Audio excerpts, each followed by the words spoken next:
Here's the deal. I've been married 6 times, and every single one of those wives cheated on me. Sounds unbelievable, right? But it's true. This story isn't about love conquering all or some neat little happily ever after. It's about the hard truth that sometimes, no matter how much you give, things fall apart. And in my case, they fell apart every time. From my first girlfriend in college to a 21-year-old model I married for fun in my 50s, I've seen it all. Betrayal, heartbreak, and eventually the realization that maybe marriage just isn't for me. But here's the twist. After all the lies, all the affairs, I'm happier than ever. I've stopped chasing the perfect relationship and learned how to enjoy life on my terms. This isn't a sob story. It's about finding freedom after a lifetime of disappointment. If you've ever been burned by love or wondered if it's even worth it, stick around. You might just find out that the best thing to happen to you is losing everything you thought you wanted. The first time I got cheated on wasn't in a marriage. It was with my first real girlfriend back in college around 1982. Funny how that still feels so fresh after all these years. Her name was Emily. She was my first love, or at least I thought she was back then.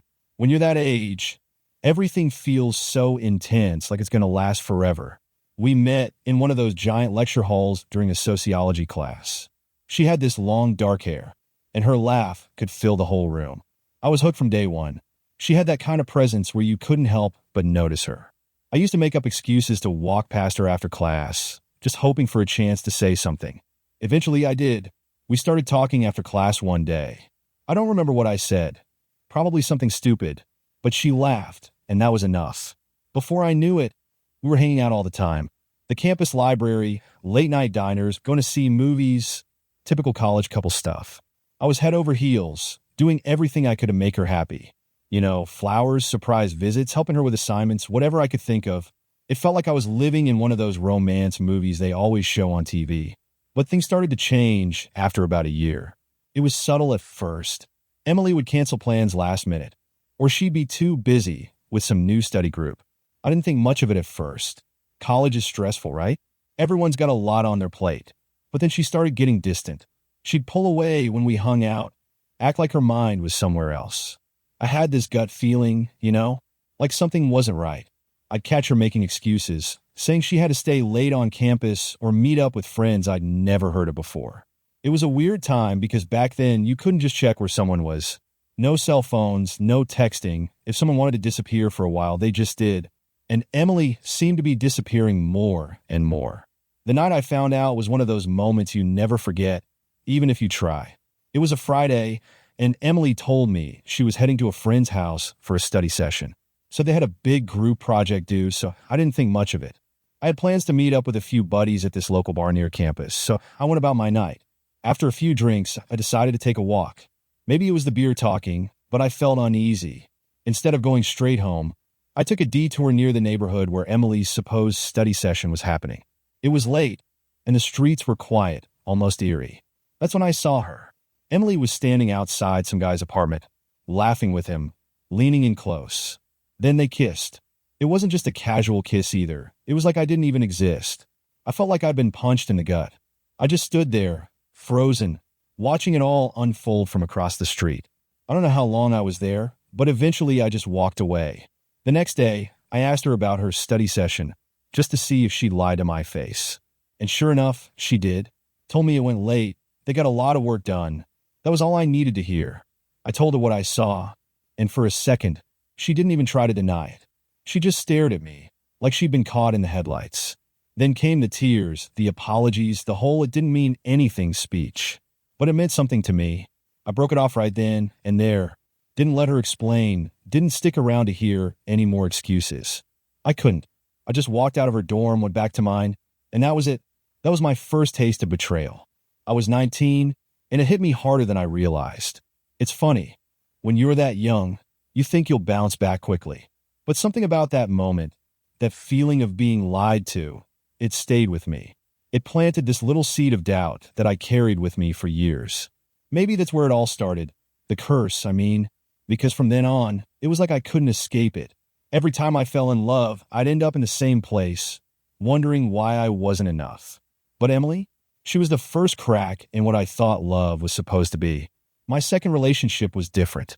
This time, it was real, or at least it felt more solid. We weren't just kids playing around like in college.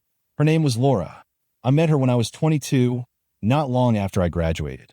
We both worked at the same company, a small marketing firm, and hit it off pretty quickly.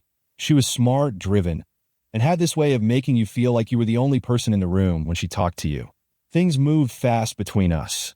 I guess when you're that young, you think the world is yours to conquer, and we were no different. We got married when I was 24, and within a year, we had a baby. A boy, Michael. I still remember holding him for the first time, looking into his tiny face and feeling like maybe I was finally doing something right. I had a family now, a wife, a child, the whole picture I thought life was supposed to be. But life has a funny way of throwing curveballs when you least expect it. Laura had an ex. She didn't talk about him much when we first got together, and I was too caught up in everything to ask. I figured he was part of her past, something left behind. But, of course, I was wrong. I didn't see it at first, but looking back now, the signs were there. The way she'd get quiet sometimes, like she was a million miles away, or how she'd mention him in passing. Never anything big, just little things like how he used to like the same bands or how they used to visit certain places together. It seemed harmless at the time, like old memories she wasn't quite ready to let go of. Things started to unravel when Michael was about a year old. Laura became distant. She'd make excuses to be out of the house, saying she had to work late or that she needed to visit a friend. I didn't think much of it. We were both busy with work and a baby, and I figured she just needed some time for herself. But it was more than that. I remember one day, coming home early from work, Laura had told me she was visiting her sister for the day, but when I walked into the house, something felt off. There were these subtle things, her perfume in the air, but no sign of her anywhere. It didn't take long for my mind to start piecing things together. I checked her phone bill. Yeah, back then you could still do that, and saw numbers I didn't recognize, calls late at night. I had a pit in my stomach, but I didn't want to believe it. I didn't want to believe I was living through this nightmare again. But then came the real blow. One evening, Laura sat me down. I could tell something was on her mind, and I braced myself for whatever was coming.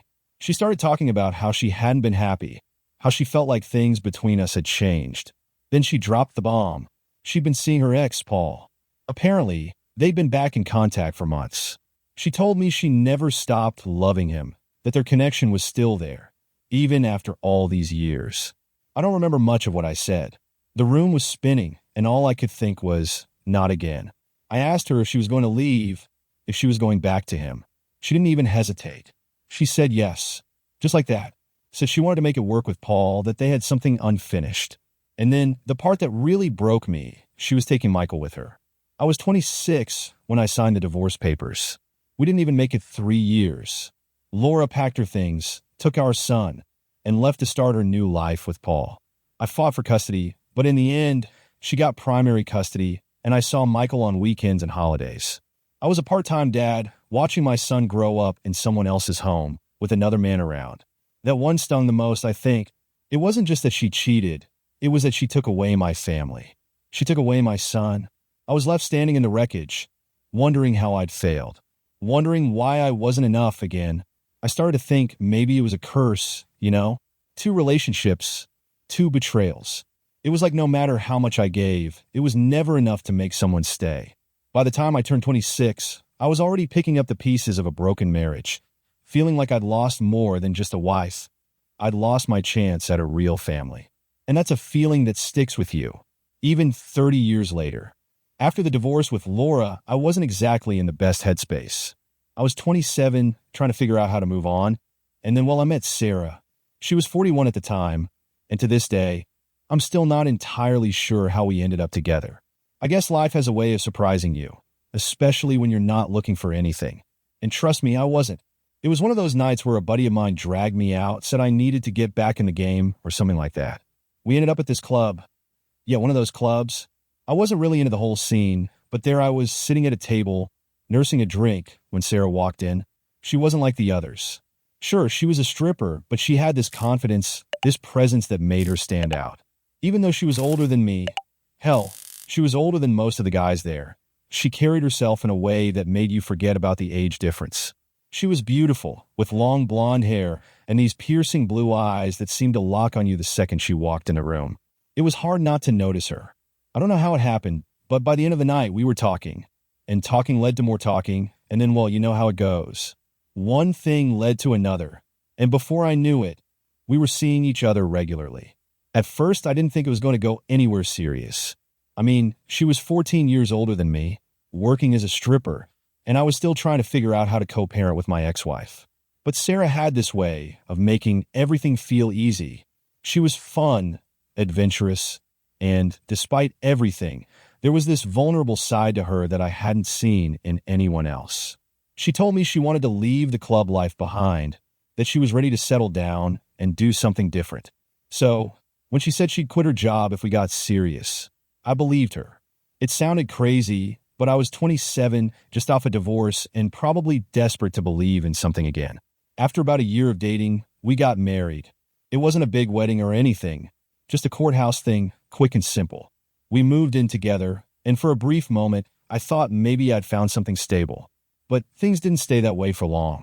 At first, Sarah really did try. She talked about looking for other jobs, maybe something in real estate or going back to school. But then the late nights started happening again. She'd say she was out with friends or running errands, but something fell off. I couldn't put my finger on it at first, but I knew something was going on.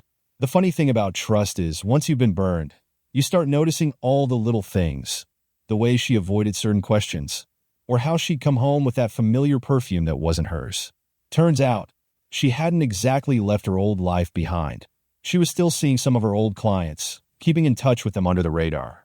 I found out she was working at the club on weekends, telling me she was visiting her sister or running errands. And not just dancing. She was getting involved with these guys, some of her regulars from before we got married. I confronted her about it one night after finding some receipts in her bag from a club. I thought she'd left for good. She didn't deny it, just gave me this look like she'd been caught but didn't really care.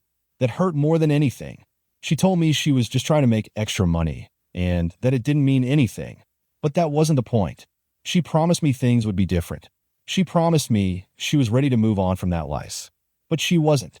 The worst part? Even after I knew the truth, I couldn't bring myself to leave right away. Sarah was still beautiful, still had that same charm that pulled me in the first night we met. She'd promised to quit, to stop seeing those clients, and for a little while, I'd believe her. It was this toxic cycle, and I kept hoping that somehow, maybe this time, she meant it. But of course, she didn't. I caught her a few more times after that. Late nights, shady excuses, the same old pattern. By the time I finally filed for divorce, I was 30, and I'd wasted 3 years of my life trying to turn something into a marriage that was never going to be more than a fantasy. Looking back, it's crazy how easily I got pulled into that relationship. Maybe it was the excitement, the fact that she was older, more experienced, and had this wild side that I hadn't seen before. Or maybe I was just trying to distract myself from the pain of losing Laura and my son. Either way, Sarah was another lesson in a long line of bad decisions. After that, I started to think I might really be cursed. 3 relationships, 3 betrayals. And each time, I thought this was the one that would be different. After my 3rd marriage fell apart, I found myself moving to a new city for a fresh start. I'd landed a new job, something that was supposed to be a big step forward in my career, and I thought maybe a change of scenery was exactly what I needed. I was 32, a little older, a little more cautious, but still somehow hopeful that things might turn around for me. I rented a small house in a quiet neighborhood, thinking maybe I'd just focus on work, keep my head down, and avoid any more disasters. But then I met Rachel. Rachel was my neighbor, also 32 at the time, with 2 kids from a previous relationship. She wasn't flashy or wild like Sarah. She had this quiet, down-to-earth vibe that made me feel like maybe, just maybe, this time could be different.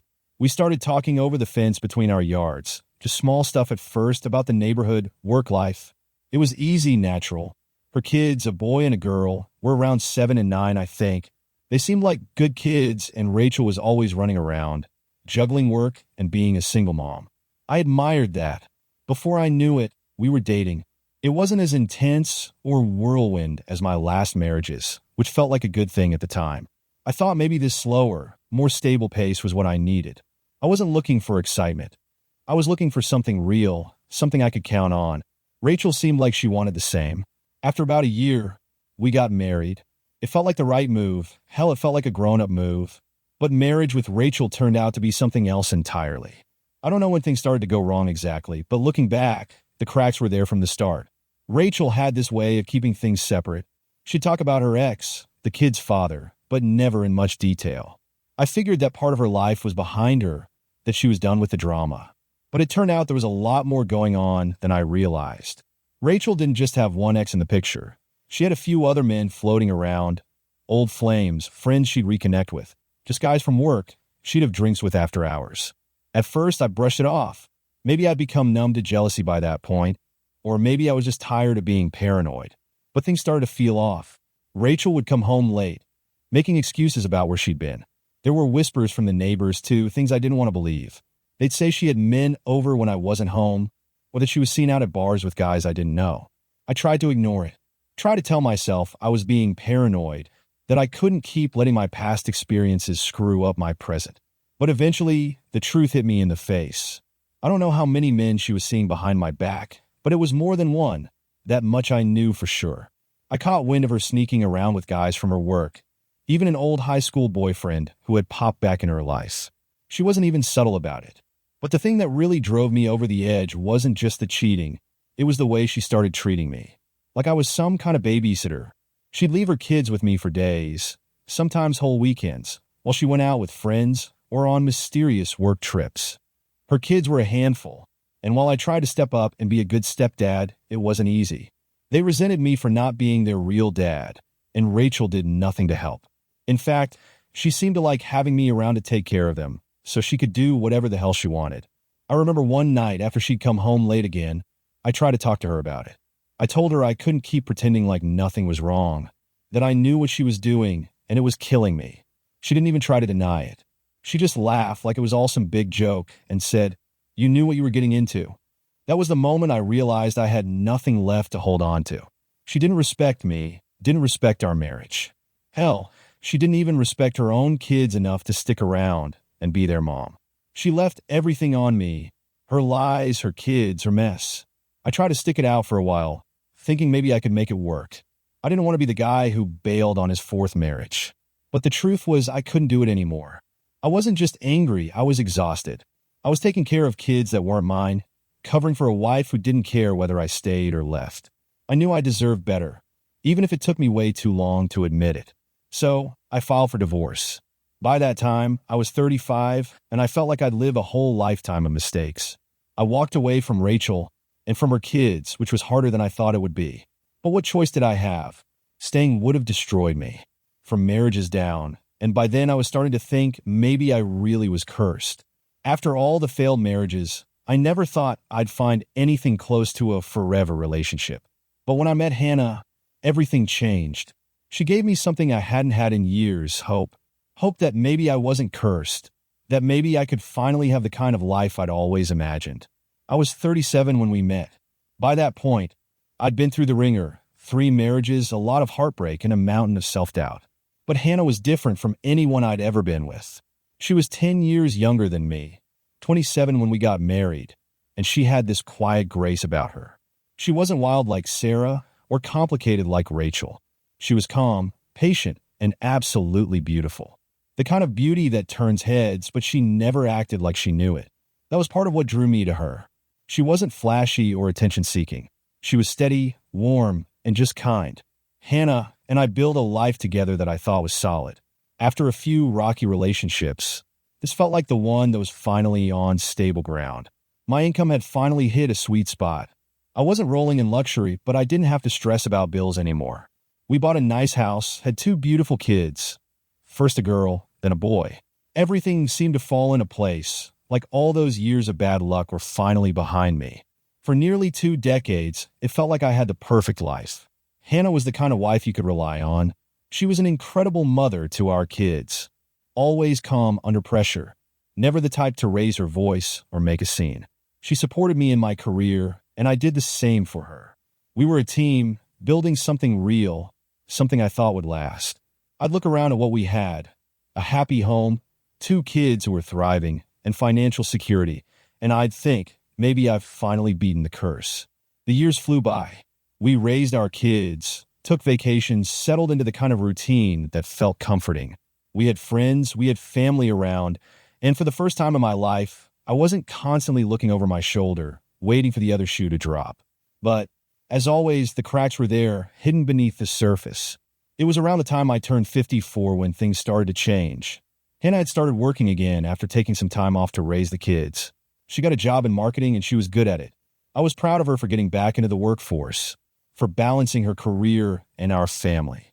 But as she got deeper into her new role, I started to notice little things. She'd come home late, talking about how she had to stay behind to finish projects with her team. I didn't think much of it at first. Jobs can get busy, I know that better than anyone. But there was one name that kept coming up in conversation, a coworker named Andrew. She mentioned him casually at first, talking about how they worked on presentations together or how they'd grab lunch to go over ideas. I trusted Hannah. We'd been married for almost 20 years at that point, and there was no reason for me to question anything. We had a solid relationship, or so I thought. It wasn't until about a year later, when I was 55, that everything came crashing down. Hannah sat me down one evening, her face pale and her hands trembling. I'll never forget the look in her eyes, like she was about to break apart and was struggling to hold it together. She told me she had something to confess, that she hadn't been honest with me for a while. Then she said the words I'd been terrified of hearing again. I've fallen in love with someone else. It felt like the floor had been ripped out from under me.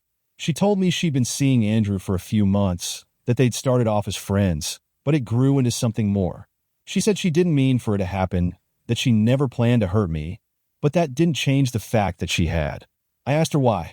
I asked her if she'd been unhappy, if there was something missing in our life together.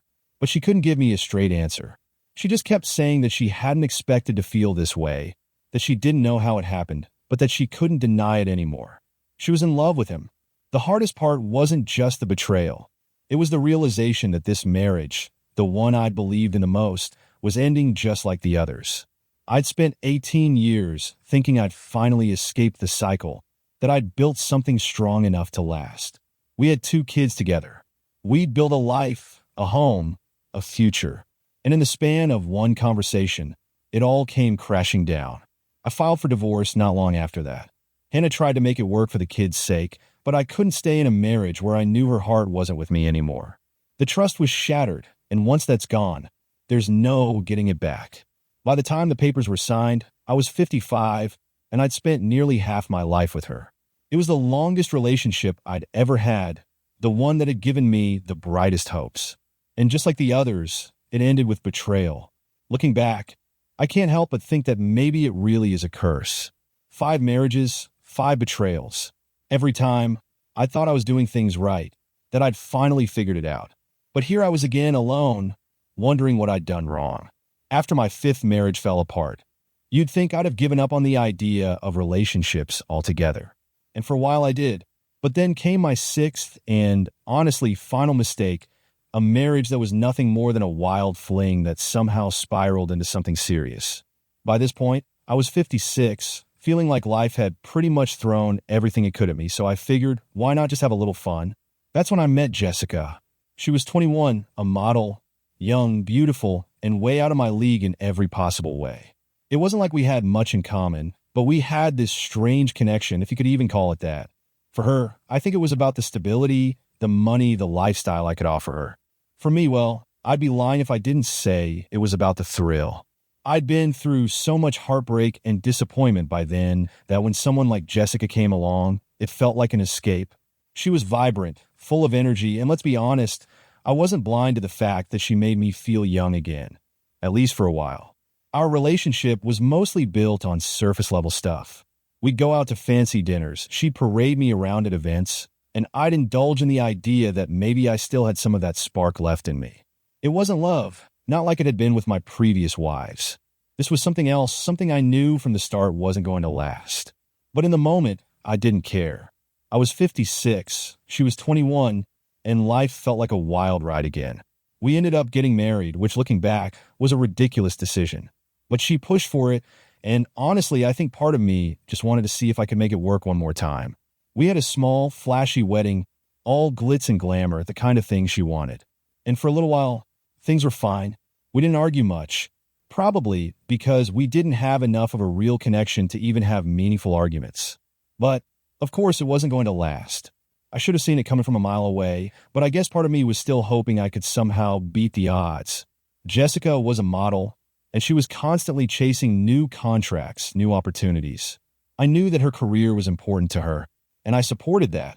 But there were moments when I noticed her getting particularly close with her boss, a big-name fashion executive who had the power to make or break her career. At first, I shrugged it off as part of the job. Modeling is a tough industry, and I didn't want to be the old, jealous husband who held her back. But then, one night, it all became clear. She had a meeting with her boss that ran late, really late. I tried calling her, texting her. Yeah, by now, technology had come a long way since Emily. No response. When she finally came home, it was close to midnight, and she had that look, you know the one.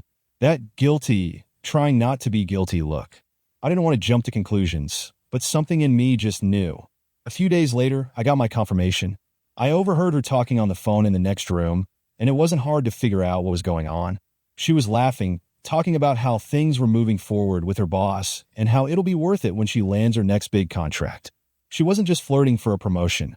She'd slept with him. I confronted her that night. She didn't even try to deny it. She just gave me that same look I'd seen in every other failed marriage. That why are you surprised? Look, Jessica said it was just business, that this was how things worked in the industry. She told me she did it for her career, like that was supposed to make it better. I don't know why, but that hurt more than I expected. Maybe it was because, deep down, I knew this marriage wasn't built on anything real, and yet it still stung to see her treat it so casually, like I was just some stepping stone in her world. I realized then that this was never going to work, that she'd always be chasing something better, something younger, something newer. So I ended it. The divorce was quick and clean. No kids, no real ties, nothing to fight over except for who got the flashy wedding photos. Jessica was the final nail in the coffin of my so-called love life. At 57, I walked away from my sixth marriage, feeling like the universe was telling me something I should have figured out a long time ago. I wasn't meant for this. Marriage, love, trust, they just weren't in the cards for me. 6 marriages, 6 betrayals. It sounds like a bad joke, but it's my life. Maybe I was chasing the wrong things, or maybe I just had the worst luck imaginable. Either way, I don't think I'll be walking down that aisle again. So here I am, 60 years old, 6 marriages behind me, and let me tell you, I'm living my best single life now.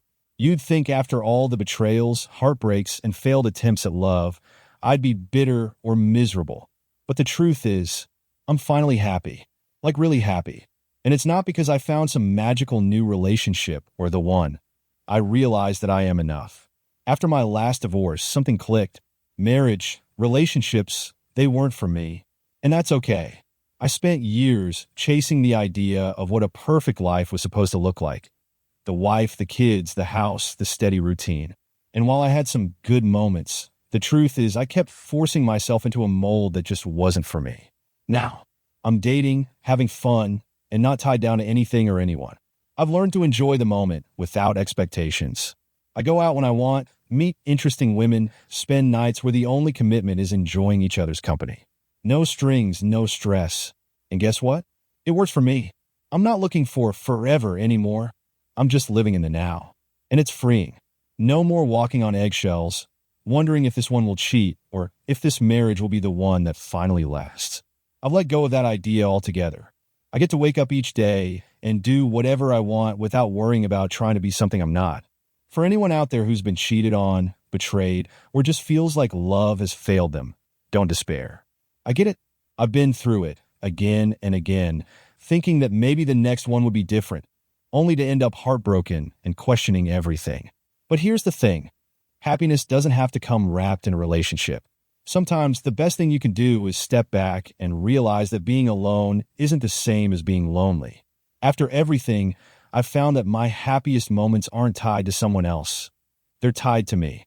The freedom to date, meet new people, and enjoy life without the weight of commitment is something I didn't appreciate until now. And there's nothing wrong with that. So, if you're sitting there, feeling like your heart's been ripped apart, like you can't trust anyone again, or like you'll never find happiness after betrayal, trust me, you will. It just might not look like what you thought it would, and that's okay. Take it from someone who's been down that road too many times. You can still find joy. You can still love your life. You don't have to fit into anyone's idea of what happiness looks like. Find what works for you, whether it's staying single, dating around, or something in between. The key is to let go of the past and stop thinking that your worth is tied to someone else's love or approval. I've finally embraced that, and life has never been better. So, here's to finding peace, however that looks for you. And if you're anything like me, you might just discover that the best relationship you can have is the one you build with yourself. Thanks for watching, and don't forget to like and subscribe. New cheating wife stories tomorrow.